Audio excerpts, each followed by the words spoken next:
మరి చంద్రబాబు గారిని కాంగ్రెస్ పార్టీ ప్రశ్నిస్తుంది, ఏమైపోయింది? ఇన్ని మాటలన్నీ ఏమైపోయాయి? ఆర్డర్లు ఎక్కడున్నాయి? డిమాండ్ ఎక్కడుంది?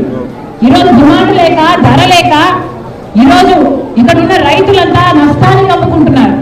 మరి చంద్రబాబు గారు దానికి ఏం సమాధానం చెప్తారు? మార్కెట్ వస్తుందన్నారు, డైరెక్ట్ గా కొనుగోలు చేసేటట్టు చేస్తామన్నారు. మరి వాళ్ళు ఎందుకు రాలేదు? వాళ్ళైనా కనీసం 1200కి ఎందుకు కొనటం లేదు? పోనీ మీరిచ్చిన 1200 గ్యారంటీకి మీరైనా ఇంతవరకు ఒక్కరికైనా ఒక్క అకౌంట్లో అయినా డబ్బులు ఎందుకు వేయలేదు? ఇక్కడ పండించిన రైతులందరూ 600కే అమ్ముకోవాల్సిన అవసరం ఎందుకు వస్తుంది? చంద్రబాబు గారు సమాధానం చెప్పాలి. మళ్ళీ చెప్తున్నా, చాలా మంది రైతులకి ఇక్కడ డిఫరెన్స్ అమౌంట్ వేస్తారు అన్న నమ్మకం లేదు.